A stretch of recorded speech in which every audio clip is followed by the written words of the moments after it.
Hello again, everyone, and thank you so much for joining us today for UPS Forwarding Hub Simplify Your International Air Freight Shipments webinar. Before I introduce our speakers for today, there are quick administrative updates that I need to go through. So one, this meeting is being recorded and it's going to be made available to everybody who registered at the end of the event. Also, we encourage your participation and would like to make sure that we answer all your questions. So please make sure to use the Q&A functions at the bottom of your screen. We'll try to answer your questions as they're coming through, as well as after the event ends. And if we need to, we're going to also be sending you private emails to answer any questions that we may have missed. With that, I'd like to introduce myself. My name is George Lamy, and I will be your host for today. And I'm the digital product analyst here at UPS, and it is my honor to be presenting the following speakers for today. So starting with Michael Schemp. Michael Schemp is our Senior Customer Support Manager within UPS Global Freight Forwarding. Mike works with customers and other partners to ensure that our customers have the right level of support to ship their freight with ease. Mike holds a master's in business administration degree with a focus in entrepreneurship from Clemson University. Our second speaker for today is John Burnham, and John is our Senior Digital Product Manager supporting the UPS Forwarding Hub. John loves finding solutions to customers' needs using technology and product development, and John holds a BAA in marketing from Georgia State University.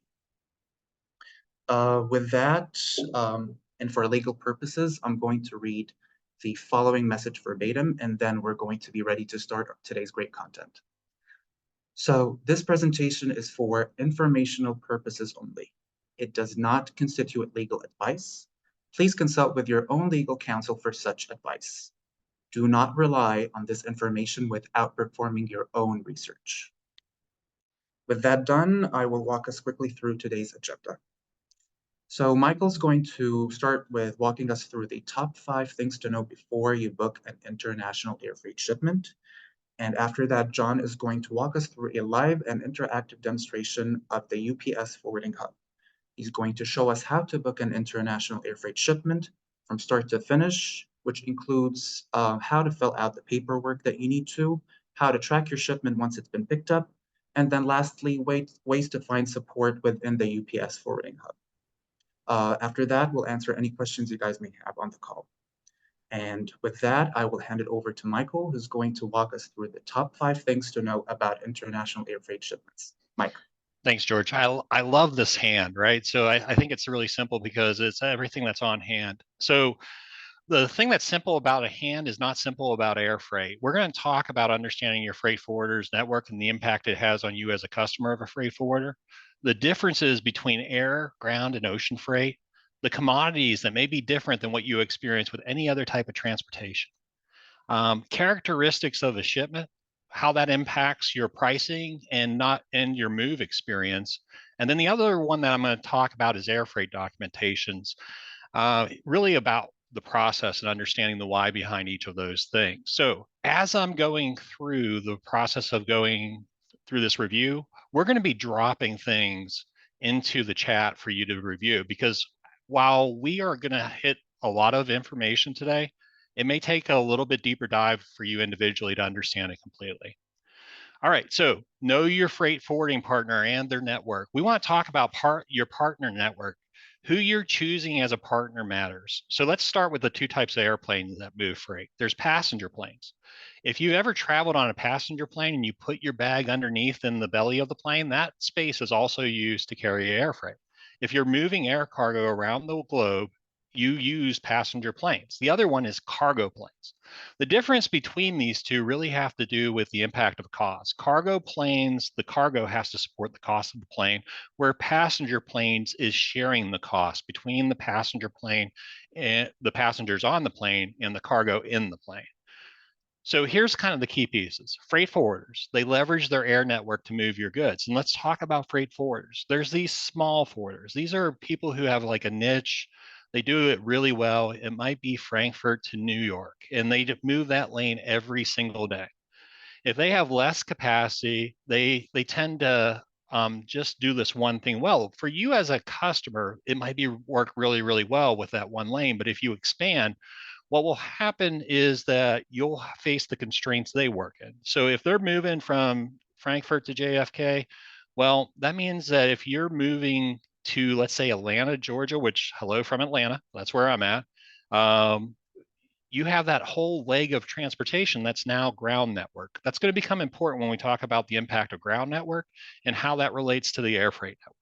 Larger forwarders. Okay, same example. Larger forwarders, more capacity. Frankfurt going to Atlanta might fly directly into the Atlanta airport. Or if you're in the center of the country like Kentucky, you might go into Kentucky or SDF or JFK for those New York folks. There's a lot more options to getting your transportation to that end destination. So they have more service lanes to offer. Now, this last category is where UPS is, which is an integrator. It's the best of both worlds. We have our own planes, but we also buy passenger space and we also buy cargo plane space. So we could either put it on our own cargo planes, we can use other carriers. This gives you a lot of flexibility, but understanding our network is important. So in order to let you understand a little bit about our network, we're dropping in our transatlantic network for you to review and understand how we operate to understand how that impacts your goods. So we've talked about who you use as a forwarder and how that makes a difference in your transportation experience. Now we're going to talk about the differences between air and other transportation. So how is air freight different? And I think if you think about air freight, the very first thing you think about is cost. Air freight tends to be more expensive than ground freight or ocean freight. And if you think ocean freight tends to be the most economic choice, but the slowest transportation option, ground freight isn't available to every option. But if you think about ground freight and you move in something domestically, then it becomes a really viable option. But if you have to meet a time deadline, then air freight domestically is probably your best option. So timing costs, air freight's always going to cost a little bit more, but have a very fast turnaround time on delivery. But I want you to think about this a little bit differently. And I like to think about transportation kind of like going out to the beach and getting some sun. Well, anytime you're moving goods, you have this risk associated with the move. And that risk has two things: intensity and duration. And if you think about the intensity and duration factor for transportation, ocean freight, you have the longest duration, but the cargo stays relatively stable in a container and moves, so the intensity might not be as long.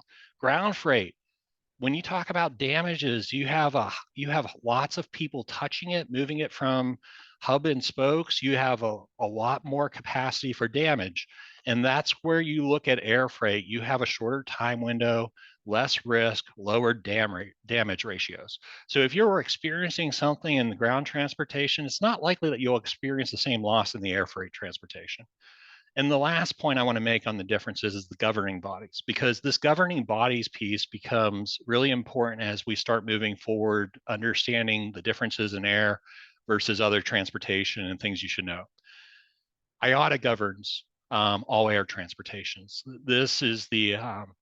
This group dictates the terms of all the commodities, and we're going to jump into commodities in just a second, where the Department of Transportation and the International Maritime Organization governs these other ones.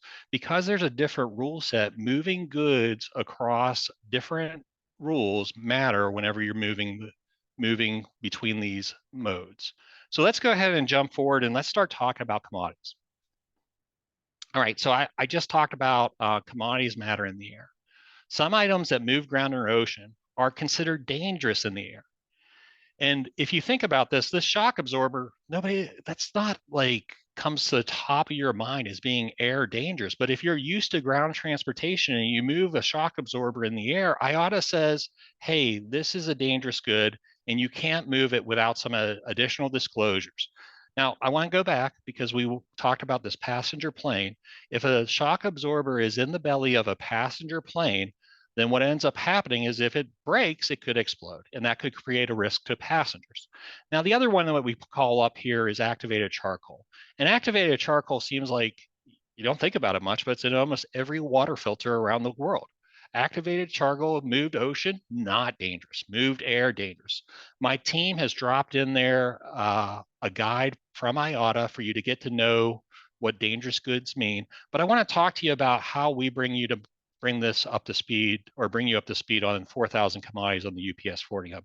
When I turn this presentation over to John, and he goes through the review of the UPS Forwarding Hub, we've already embedded some commodity information about 4,000 listed commodities on whether they're dangerous or they're not. So as we think forward, we now have to look at the commodities and move to the characteristics. Let's go ahead and jump forward to the next one. All right. Um, this isn't going to shock people. There's only so much space in the plane. So if you're used to using ground transportation, you'll see all the way on the right-hand side, you can go up to 96 inches high or 244 centimeters.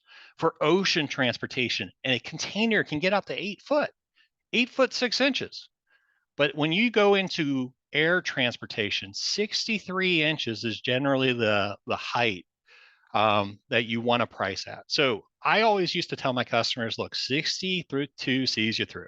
If you have cargo that's moving in air transportation, you want to be less than 62 inches high or 160 centimeters.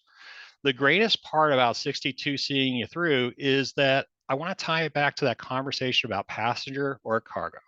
As soon as you get over this threshold, what you force your freight to do is go on a cargo plane. And earlier we talked about cargo planes driving costs because the cost of the freight has to carry the entire cargo plane. So when you start pushing up those ranges above 64 inches, you're now into cargo aircraft only, and that's going to increase your cost of transportation.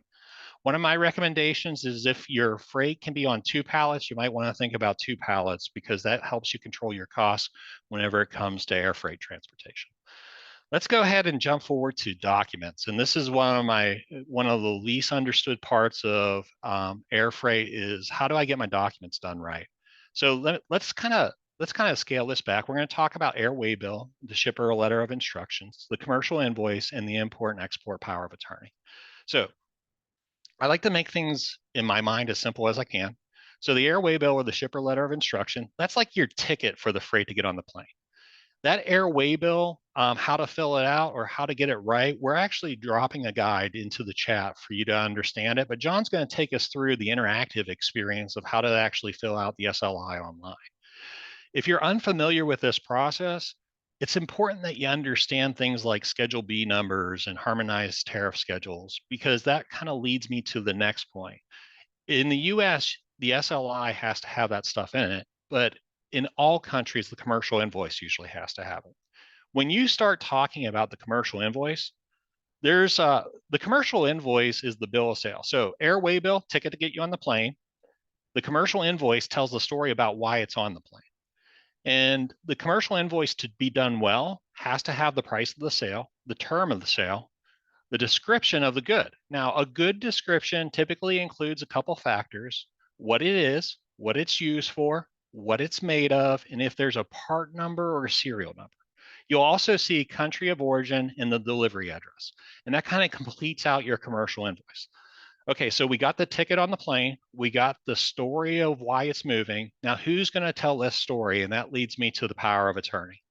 And the power of attorney is a broker at either origin or destination that you have designated through the power of attorney to clear your goods with that local government. That local government agency needs to have the story told to them. They'll need the arrival slip from the ticket. They'll need the bill of sale from the commercial invoice, and then they'll need somebody to tell that story, and that's usually an appointed broker, which is done by the power of attorney. So far we covered the 5 key things to know about air freight before we turn it over to John. Just want to recap. We want to know our network. We want to know the difference between air freight, ground transportation, and ocean freight, the way commodities are classified, the characteristics of cargo to get you on the plane, and the documents that you need to be able to move. With that, we've talked about why. Now we're going to see how. And I'll turn it over to you, John. Thank you. Give me a second to get this set up.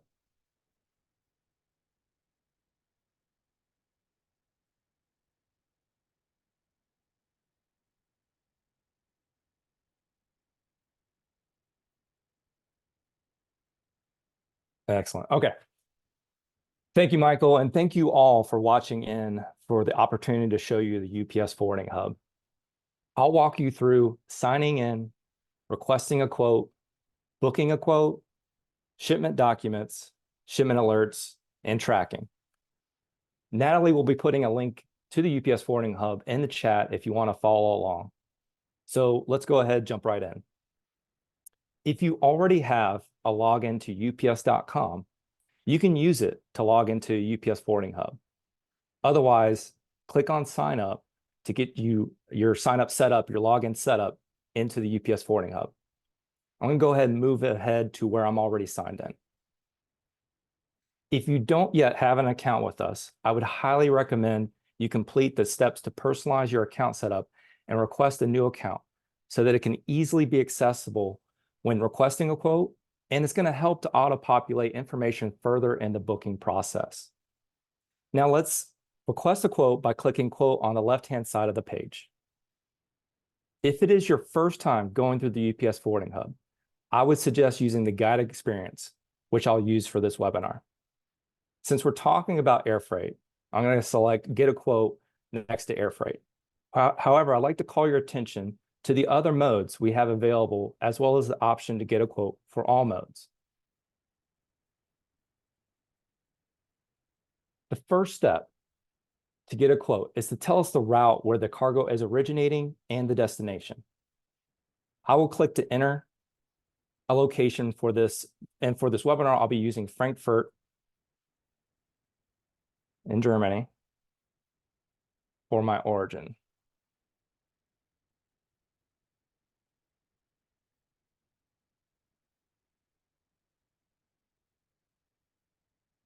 By default, we ask where you expect the UPS to pick up the cargo.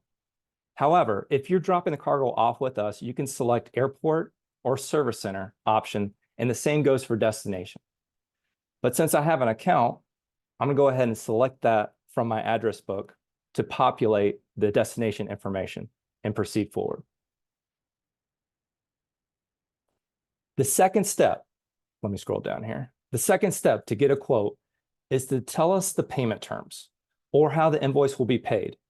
We have three quick options at the top, with prepaid being that the shipper will pay, collect being that the consignee or receiver will pay, and the third party that the payer is different from the shipper or consignee.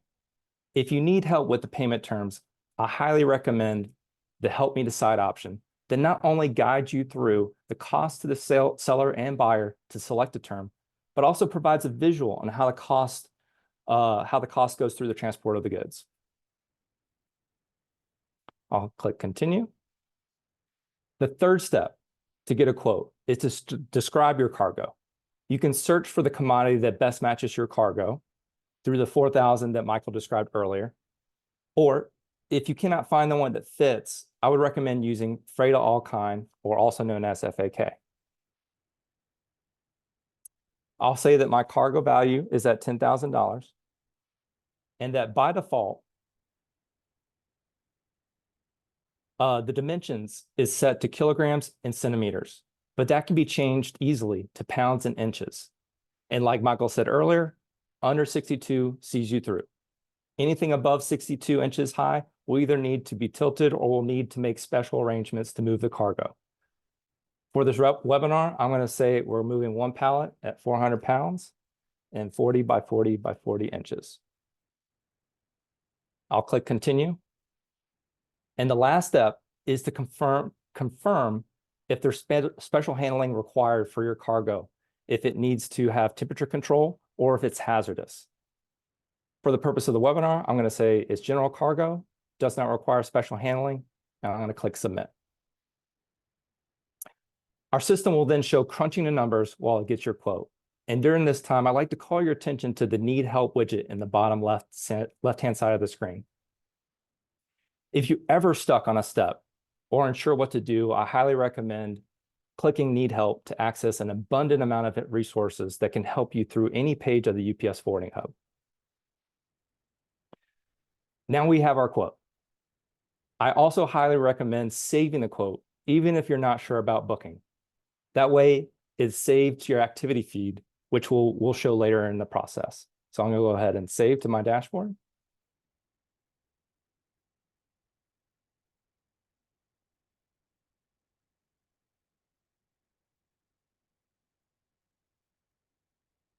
As a thank you for attending, we'll be sending you the IAF webinar promo code for 5% off your next booking.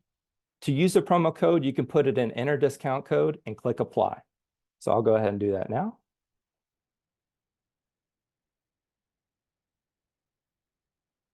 And as you can see, the rates reflected.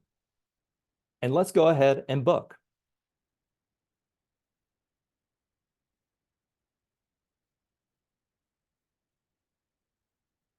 During the booking process, it's best to provide as much detail as possible, especially the contact information at origin and destination for our operators to coordinate with those contacts. Let me go ahead and do that now. And for the purpose of the webinar, I'm just going to put in UPS information, say that it's not a residential address, that there is a loading dock available, and that the cargo is ready tomorrow. And then down to the shipper contact information. Now, I already have a contact in the system that I put in here, but this is, again, important information to key in so that our operators know who to reach out to. There's also a space for a shipper reference. Clicking continue. It's the same story for destination. It's put in the information. If it's residential, needs a loading dock or a lift gate, and then contact information. I'm going to go ahead and select a contact that I already have on file. But again, it's important to note that this is the information that our operations is going to see in order to coordinate and contact as it goes through destination.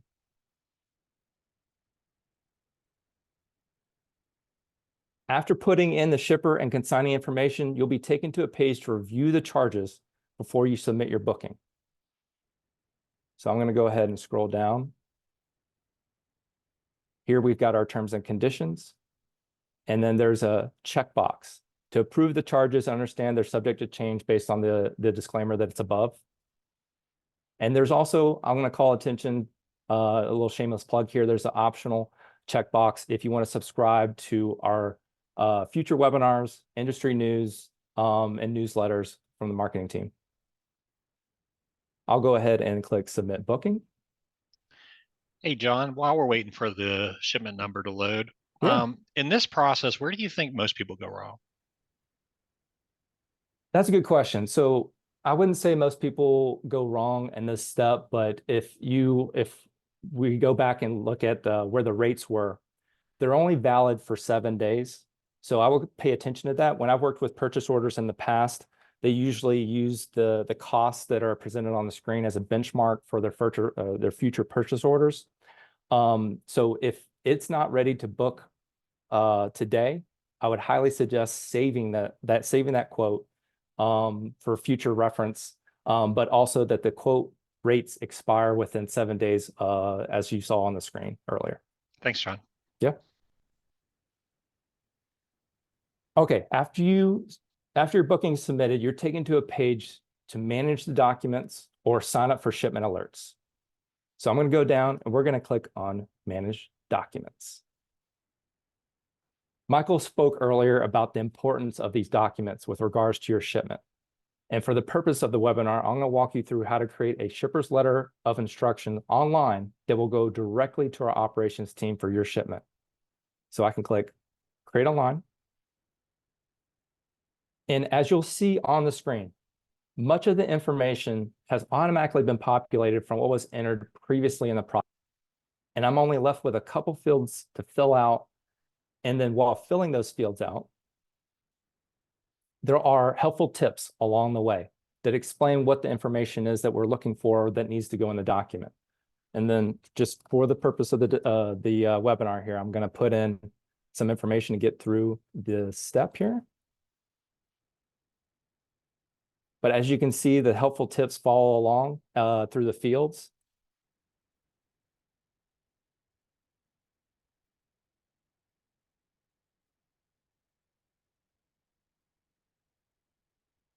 All the shipment details and information. And then at the bottom, there's the terms and conditions for the document that once you click agree, that you can continue to the optional information within the shipper's letter of instruction.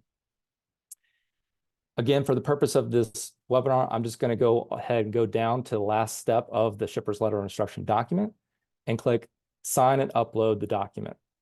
This is going to take me to DocuSign, where you'll see exactly where you're going to be signing and the information that's pulled over from this form into the document that's going to go to operations once this is completed. So this will just take a second.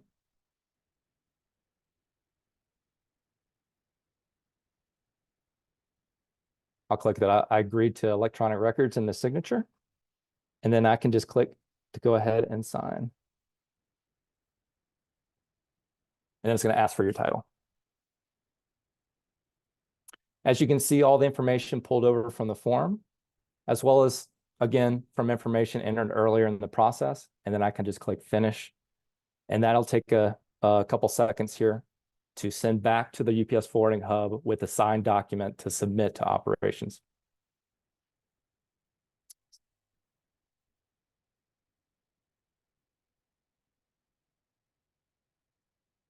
It looks like my document's been successfully signed, which is excellent.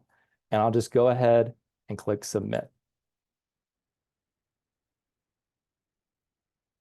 Excellent. You'll then be taken back to your dashboard to see how the activity is represented. I'm going to go ahead and hide this, and you can see that I've got the shipment that's booked with a quick link to manage more documents or view details. But I'm going to go ahead and click over to activity feed, where you can see the same information, but also some more details around the recent activity. For example, you can see options to add those shipment alerts when the shipment is picked up, to get alerts when the shipment is picked up, cleared with customs, arrived at destination, out for delivery, and delivered. You can also download the booking request confirmation, the original quote, or the details, or go ahead and re-quote this for a future shipment that you have coming to your dock. You can also track shipments by clicking on track on the left-hand side of the screen, and also to see the latest status information of these shipments. So if I go ahead and click track, the shipment has just been booked. So I can go over to online booking requests, and this will show the latest information.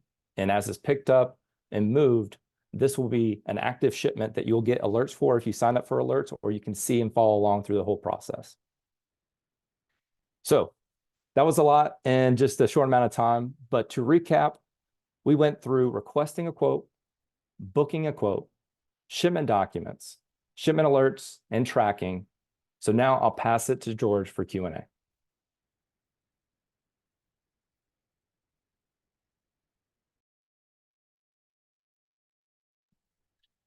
All right, so we actually got a lot of good questions, and we're now going to start. First question for Michael. When do I need to submit a materials data sheet with products sent from the USA to Norway? Yeah, George, that's a really good question. It's actually two touch points that you'd want to do it. One is during the consideration phase of your air freight quote. So if you're quoting something online, you're probably going to get directed to have a manual or a custom quote. We'd want somebody to review it. And the reason being is because your costs are reflective of the risk that you're presenting to the airline. So you'd want to provide it at the time of pricing, and then you would provide it with the shipment. There's a lot of different, while what we talked about governing bodies like IATA, some countries or airlines have additional requirements. And they sometimes have a requirement that will collect that, like an MSDS at the point of picking up the freight so that it will travel along with the goods. So 2 touch points: when we're pricing it and when you're moving it. That's the easy answer. Got it, thank you. Next question for John. Are PMCs, PGAs, and similar ULDs not loaded in the bellies? Is it just the LD3s being loaded in the bellies of passenger planes? I might have to follow up on that question, or Mike, I might have to refer to you for some help on that question. Yeah, so the answer is it depends on the plane, because I think that there's different varying sizes of plane. A 777 versus a 747 has a very different cargo hold. While those passenger capacities tend to be different, so do the load capacities. So some airlines take the PMCs, some don't, some do ULD, some don't.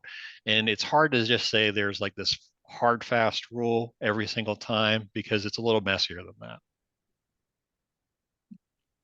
Next question, Michael or John. Does one need a customs broker to ship one item from Portugal to the US? Which forms does the shipper need to fill out to drop the item off at a UPS service center? Okay, yeah, that one has a lot of complexity to it too. It depends on the value of the good. So in the US, there's something called de minimis value. And de minimis value is generally when the government no longer is interested in doing a clearance. Now, regardless, all objects that have a commercial value need to be disclosed to the government. And so when it's moved, it needs to have things like a commercial invoice and some type of airway bill. This sounds like a package question, and while I tend to be a little bit more experienced in air freight, I am a little hesitant to say on a single piece item in a parcel question what the rules are. We do formalized entries on most of our moves. I think they do something a little bit different on the package side, so I would recommend we get a better answer than that. John, next question is for you. Somebody asked, I process my shipments on UPS WorldShip. Does this work in the same manner as the forwarding hub? It works in a very similar manner, yes.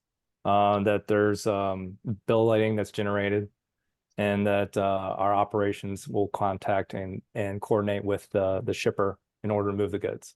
Same type of flow of the transportation of cargo. Hey, John, on that one point, though, I want to add something. WorldShip was built as an outbound shipping platform. And when it comes to air freight, it tends to be focused strictly on the outbound shipping platform. So John's point, which is accurate, is the bill of lading and all that stuff generates. But if you are importing with air or ocean, it tends to get a little bit more complex, or in the US and Canada, North American air freight product on an inbound or a drop shipment, it gets a little bit more complex. I don't think WorldShip has that capability today. So outbound, yeah.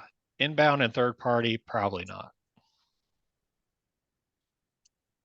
Thank you. And then Michael, when selecting PPD on an import shipment, do we need the shipper's UPS or UPS SCS account number? I would say yes. Like that is the simple answer. If it is a prepaid shipment, it means it's being paid for by the shipper. You should have their account number in order for it to be clearly processed. John, next question's for you. Can you please repeat what you said about FAK for commodity? Yeah, and sorry, I went through that rather quickly, but as Michael alluded to in the presentation, we've got 4,000 commodities listed in the UPS forwarding hub to select from, but we don't have everything. So like if you're not seeing something or you've got mixed commodities, there's one that's in the system that's freight of all kind that I was recommending if you couldn't find a good match for your commodity. But I would always recommend to at least search to try to find the one that fits best for your cargo. Thank you. The next question is for anyone to answer. Will UPS Forwarding Hub quote dangerous goods? Do I need to email the customer support team directly? So can I add the one that went to the chat just a few seconds ago about getting trained on dangerous goods as part of this answer? Sure. Okay, so it's going to be two parts. Yes, the UPS forwarding hub will quote dangerous goods. It is submitted to one of our custom analysts, and they handcraft your experience. So it will not be immediate, not right now. And what the way that the process works is you'll go through the process and submit it to one of our analysts. Our analyst at the origin office is actually going to respond to you. We typically see about a day turnaround time. That's normally globally about what it takes. So just awareness, it will take about a day for us to get you an answer. but that's so we can basically assure your costs and that we feel confident for that 7-day period John mentioned. So submit it through the UPS forwarding hub. No need to email support. Just send it through the same way that you would do any other quote. And then we'll get back to you within about 24 hours.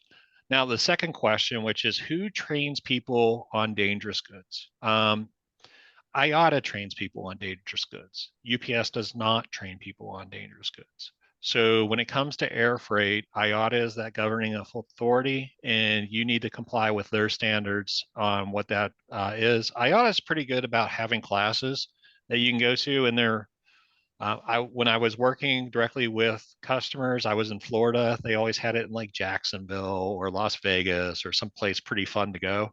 So, you know, work trip, fun trip, learn about dangerous goods all in one place. George, if I could add to what Michael said Sure. in the first part, is Absolutely. that what helps our operations is that when you go and fill out the form in the UPS forwarding hub that you're shipping hazardous goods, please attach a safety data sheet if you have one available for those for what you're shipping, because that's what our analyst is going to need and reach out to you if you didn't attach it in the UPS forwarding hub. So if you go ahead and attach it when you're filling out the custom request online, that's going to help streamline the process later in the process. Thank you, John. Mhm. Next question for Michael. Do we need to request customs brokerage service each time we ship or receive from another country, or can we set it up once as a service? So the answer is you can set it up once as a service. Actually, on the UPS forwarding hub in the account setup that John showed you at the very beginning, it does a blanket power of attorney. So once you do a blanket power of attorney, there tends to be two types of power of attorneys out there. There's what's called a transactional power of attorney, and then there's a blanket power of attorney. So let me kind of explain the two differences. A transactional is usually a one-time shipment, and that one-time shipment will get that one item through customs. Going through the account setup process on the UPS forwarding hub puts in a blanket power of attorney for your global freight forwarding or supply chain solutions account. So when you do that, it's for anything for that country. And I want to point this out because it gets a little messy once you get outside this country. Every country has a customs group. I can't remember. It used to be Her Majesty's, but I'm guessing it's His Majesty's now. That one, I think it's called an indirect representation letter or a direct representation letter. So if you're going to the UK, it's a little bit different. And if you want us to clear a good there, yeah, you can do the same type of thing if that's a main lane for you. Let's work together and figure it out. And that way you do it one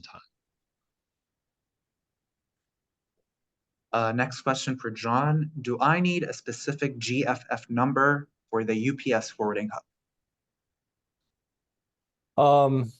You need an account number, or I would recommend an account number if you're going to do business with UPS Global Freight Forwarding. It helps on the UPS Forwarding Hub. If you've got an account, you can link it into UPS Forwarding Hub for, as I was demonstrating, streamlining a lot of the process later down the line. That's pulling in your information as a shipper, consigning or third party, so you don't have to keep keying it in over and over and over again. So I think and outside of that, it helps our operations to know, okay, this is this account, this is the one I'm used to, or this is the account that I'm familiar with, so that they know how to handle your business. So I would always recommend you have an account, but just in general, I think not just specific to the forwarding hub, but doing business with Global Freight Forwarding, yes. Can I add one thing to it? If you have a small package account, right? Like if you have one already, we recommend you have a GFF account, and you have a GFF account with credit, because if we're going to clear the customs piece that's usually involved in an air freight, it saves you from having to have a check ready whenever we show up to drop off the cargo or to pick up the cargo. So it's not just have the account with credit. Go through the credit application process online, and let's help you. That old Jerry Maguire, help you, help me, help you, help me, help you. Yeah, do both. Right. And then, John, another question. Can the SLI be saved as a template? Saved as a template? Mm-hmm. Yes. So whether you're creating online or after you created one online, you can download a copy of that, and you can download a template, and then it's a blank template is also available within the profile section of the UPS Forwarding Hub to use. And you don't have to create the shipper's letter of instruction online for your shipments. You can upload it. So if you've got one, if you got you're shipping on the same train lane over and over and over again, if you've got a template already created for that, I think you could easily just upload that to the hub as an alternative option for creating it online as well. Hopefully that answers the question. Right, and then we have another question for any of you guys. I would have to requote after 7 days of expiration. I'm assuming they mean quote expiration. And then how long should I quote, how long should a quote, I'm sorry, take when shipping UN3480 lithium ion batteries? Well, I'll take the batteries if you take the 7 days, John. Yeah, no, I think that what I was presenting earlier was that the market fluctuates. So our quote will show expiration of 7 days on that screen that I was on when the rates were showing. That's why I was recommended saving the quote.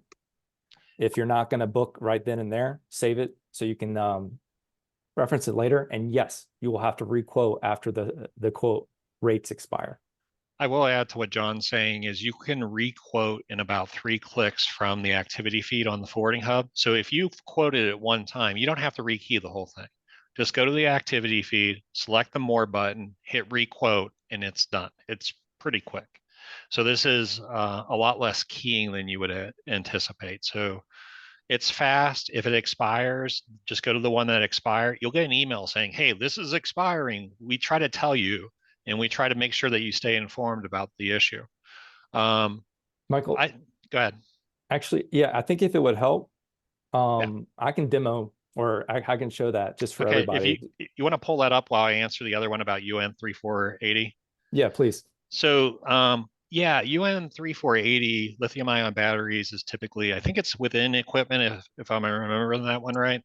And the answer is it's still about 24 hours, but we've been working on a project to get that streamlined down. So today I only feel comfortable saying 24 hours, but we're hitting that mark pretty consistently, but we're working on getting it faster because that one tends to happen quite frequently. There's a smaller commodity item. So like if you ship a computer with a lithium ion battery in it or a pallet of computers, we're trying to work that out so that we can get faster on it. But let's promise 24, and if we get it back and forth, then you feel better about it. Thanks, Michael. So real quick, just to show you what we were describing is that I saved this quote earlier when I was sharing my screen, and I can come in and click requote. And those steps that we filled out earlier are going to be exactly how we did it previously, that I can click through and go ahead and submit. Oh, I got to say that it is no special handling required, and then click submit. And then one reason or additional reason I wanted to bring this up again is we've been speaking, or I've been speaking towards the quote's expiration date. That is shown here under each quote that you see on the screen. And I'll just zoom in a little bit if it helps. So as you can see, these expire in 7 days. But requoting, like Mike said, just a couple clicks. So hopefully that was helpful. I'll go ahead and stop sharing now. All right. So the next question we have, what is your quote turnaround time for quotes that need to be done manually, such as hazardous or those going to certain countries? Yeah, our global standard is probably 24 hours. We're working hard to improve that because what we hear from our customers is that they want it the same business day. We're trying to improve that every day. Like I spend a lot of time on working on that process on how we can get better about it. But I feel comfortable with 24, and as it improves, we're trying to hit a target of 4. Like that's what we're targeting. Thank you, Michael. Next question for John. There were a lot of blank items left in that SLI document that you uploaded. Will UPS accept such a document with all that missing information? Yeah, so that was just for the webinar, and I always recommend filling it out with as much detail as possible. And I went through it rather quickly, so I apologize for that. But they're going to review that information, whether it has little to no information to a lot of information, and then they're going to come a determination if that makes sense. And like Mike said, that's the ticket to get on the plane. So that if the ticket's valid, then it's good to go. So I would recommend filling out as much detailed information as possible, and I just skipped a couple fields just for the purpose of the the webinar.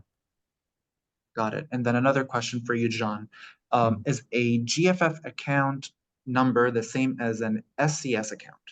Yeah. So quick clarification. Yes. GFF is the same. GFF account is the same as a SCS account number. Yes. Michael, that's a follow-up question regarding the lithium battery. Is UN3480 included in the lithium-ion battery options? So when you're entering in the form, they're going to ask you for the UN number, and yes, it is. So it's a bit of a free-form text. You type in the UN 3480, and this is where it gets a little messy for my memory. There's two lithium-ion batteries. There's UN 3480 and UN 3481. Like I know there's that, and there's a group number and a couple other pieces of information. Yes, the answer is yes, we accept it. You just need to submit it and our team will get it back. Right. One last question. How does the GFF number or customs broker come into play here? I saw no reference in your example. Does a single item shipped from Europe to the US need a customs broker? The package weighs less than 30 pounds, but is 303 centimeter by 60 by 20, which is an equivalent of 120 inch by 24 by 8. Thus, it cannot be shipped with regular UPS package. Yeah, so I think that the answer is in that case, it needs to be disclosed and it does need a customs broker. And the standard for all customs tends to be that you have an airway bill or SLI and you have a commercial invoice. Some countries require something called a certificate of origin, and some countries require different items like a packing list. But the general most frequent ones is the SLI, the commercial invoice, and the packing list. But we don't have enough like I would say that that's a very specific question, and we probably need to take it offline because we don't understand commodity value. We don't. There's a lot we don't know about what we're asking. Perfect. And with that being our last question, we are good to wrap up. I would like to thank every single person that joined us for our webinar today. Please make sure to fill out the survey that you're going to receive. If you have any questions, please fill out your questions in the survey, and we will try our best to answer them via email. And with that, please enjoy the rest of your day and have a good one. Thank you so much for joining. Bye-bye.